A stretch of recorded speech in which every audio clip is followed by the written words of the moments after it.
Hello guys, good morning, welcome to my channel and it's me again, ang inyong chismosong Kaalda Vlogger. So gusto ko munang magpasalamat sa inyong lahat sa mga walang sawang tumatangkilik, nanonood, sumusuport at sumusubaybay ng mga content ko araw-araw dito sa aking channel. So thank you so much for the love and support na binibigay ninyo, especially sa oras na nilalaan ninyo para manood dito sa channel ko. So eto huwag ninyong babaktawan o lalaktuan tong ating main topic ngayong araw. I'm sure na hindi ninyo pagsisasihan na pinanood nyo to mula umpisa hanggang hulihan. And syempre, huwag kayong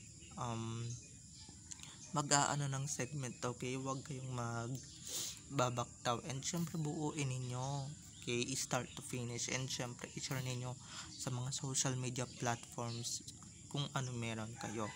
So, happy Sunday everyone. So, wag natin kalimutan na magsimba at magpasalamat sa kahit anumang blessings na natatanggap natin. So, eto na, dumako na tayo sa ating main topic for today's video. Ito nga yung hula noon sa sakden na hindi daw magtatagal ang love team, and syempre, hindi din magtatagal ang pelikula. Pasensya na kung ngayon ko lang labas ha. So ito na guys, watch this. Mamaya ipapaliwanag ko sa inyo ng buong buo. So ito na guys, watch this. At kung nakita nyo na ngayong recap, so once again si TTO sa mga admin. So thank you so much for sa kanilang lahat, kasi kung hindi dahil sa kanila or kung hindi dahil sa mga admins ko, wala ako dito sa kinalalagyan ko. And syempre thankful din ako, pinapayagan at binibigyan nila tayo ng pahintulot na ilabas tong mga ebidensya at resibo na pwede nating hindi naman natin pwedeng ilabas, no? Pero pinapayagan nila tayo. Pero pagka private guys, bawal. And syempre, kailangan muna natin magpaalam, 'di ba? Medyo nakakabastos naman kung hindi naman tayo magpapaalam agad. At kung basta-basta na lang tayo maglalabas, pangit naman 'yun. So, ito na, dumako na tayo sa ating main topic for today's video. Like what I said earlier, 'di ba? Like what I said earlier. Gaya nga nung sinabi ko kanina. Ito nga isang manghuhula na in-interview to si OG, 'di ba? At ito nga pina-record sa akin to na i-record ko daw. At ito nga finally ilalabas ko na ngayong araw. Ang sabi sa hula hindi magtatagal ang love team na ito, for movie only. Kaya yung mga umaasang fans dyan, kung merong mga fans yan, wag na kayong umasa dahil pinapatay na namin ang ilusyon ninyo na magtatagal yung love team ninyo. Ano yan? Katniel at Aldab, diba? Na nagtagal yung love teams, pilit na pilit guys ang chemistry, 'di ba? At eto nga, 'di ba? Ang pelikula nila hindi masyadong kikita at hindi masyadong takaw attention or nakaw attention ba, 'di ba? Hindi katulad ng mga other movies talaga na talagang panonoorin. At baka mamaya guys, may posibilidad daw na hindi talaga siya kumita at hindi talaga siya maging blockbuster. Hindi katulad noon, 'di ba? Dahil yung noon unang book, ito book 2 na to, at syempre prequel na to or sequel. 'Di ba? Sino ba naman ang may gusto ng ganyang sequel? 'Di ba? Mga tanga lang talaga yung mga nauuto lang talaga ng abyas ang may gusto na itong season 2 na ito. Pero kami never again. At guys, never tayong manonood, never tayong papautod dyan sa mga walang hiyang mga taong yan. Never tayong magpapauto, kaya never ever again, okay? So wala naman tayong, diba, ba't tayo mag-aaksaya ng pera dyan at ba't natin aaksayahin yung onting pera dyan? Nako guys, lalong-lalo na pag Pasko, 'di ba? Mga bata yung masusunod, mga bata yung mga boss kasi nga sila yung may pera, sila yung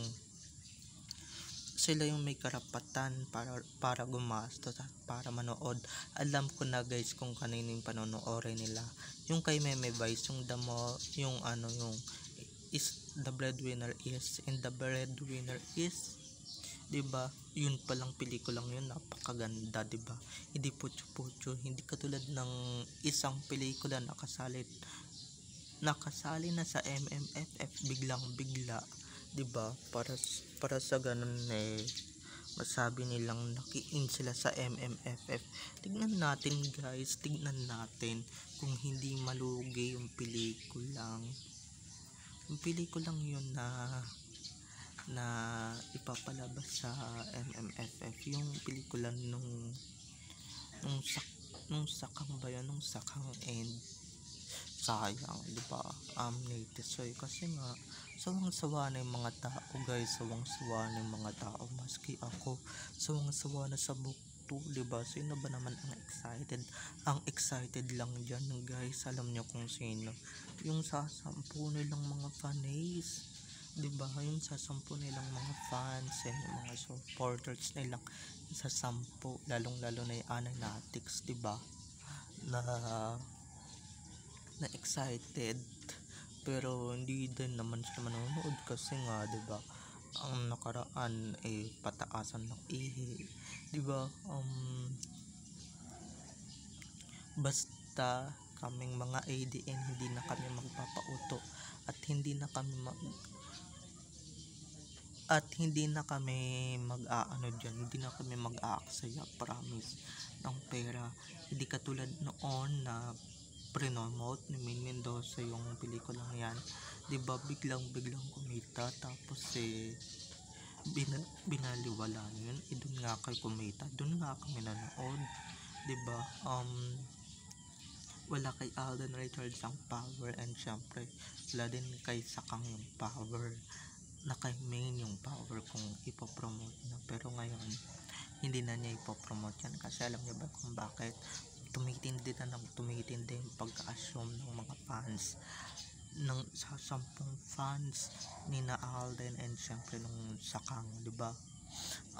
Kung hindi pa masyadong nahihibang yung mga Sakden fans, alam niyo na baka mamaya i-promote din namin to, or baka mamaya panoorin din namin, 'di ba? Pero kung hindi ninyo nahaluan ng Salamanca or ng mga katimonyohan ang pelikulang yan, baka sakali, 'di ba? Pero hindi na nagawa nyo na, 'di ba?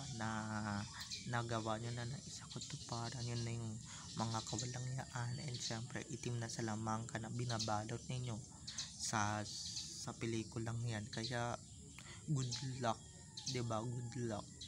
At saka ito sinabi din sa hula na talagang hindi naman talaga bagay, and syempre gwapo-gwapo ni Alden tapos sikat yung isa 'di ba? Parang mukhang tambay sa kanto na di mo alam na ang chip manamit, kahit na bonggang-bongga pa yung mga sinusot na damit, ang chip, 'di ba? Di katulad ni Main na talagang bagay na bagay, and syempre mukha lang siyang yaya ni Alden. Hello, yung si Sakang, 'di ba? Kaya tamang-tama yan. Hindi naman talaga bagay yung dalawang yan at hindi naman talaga magtatagal ang pelikula na yan, o baka mamaya 5 araw lang umabot yung pelikulang yan kasi 'di ba makikibakas diyan yung network ni Alden. Alam naman natin yung network ni Alden, walang tumatagal na pelikula yan sa sinihan, 'di ba? Walang kumikita, so baka mamaya ganun din yung mangyari at ganun din ang ihatid nila sa pelikulang yan. So karma is real, 'di ba? Pag nangyari yun, and good luck na lang kung kaya ninyong talunin yung the breadwinner is. At bali-balita ko lang naman, dahil labaan ko to, wala kang pake, balita ko lang na uungusan daw nila at babawiin daw nila yung titulo nila sa Rewind na highest grossing film of all time? Talaga ba? Eh, hindi nyo na mababawi yun.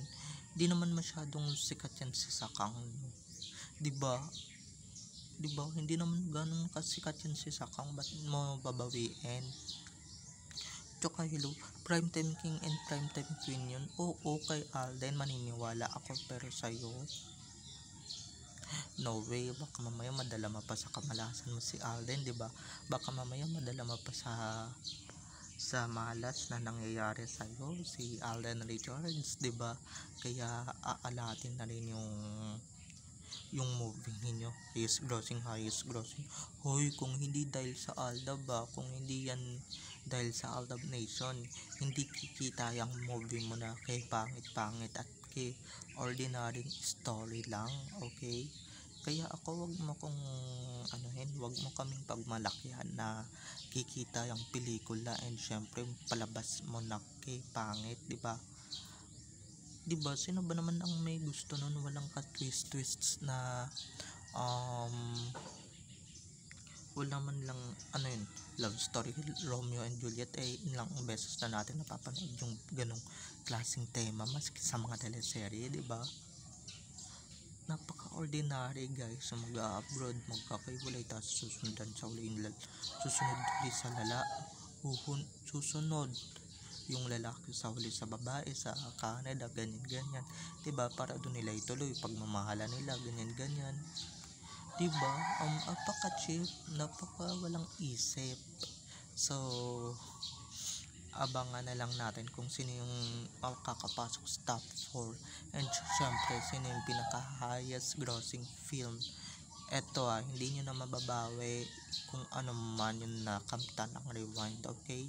Baka mamaya ipading na naman yan, diba? Alam naman natin yung dalawang network na yan, padding lang yan ng padding ng mga pelikula nila na hindi naman kumita. So babay na mga ka-ADN, I love you all, have a nice day, keep safe and God bless. So wag ninyong kalimutan guys na mag-subscribe dito sa aking channel and wag ninyong kalimutan na i-click ang notification bell para ma-notified kayo sa mga susunod ko pang i-upload ng mga videos patungkol kina Main at Alden and syempre patungkol sa kanilang mga buhay-buhay inside, patungkol man yan sa mga buhay-buhay nila inside or outside man yan sa showbiz. So bye bye na mga ka-ADN, I love you all, have a nice day, keep safe and God bless, bye bye, I love you all.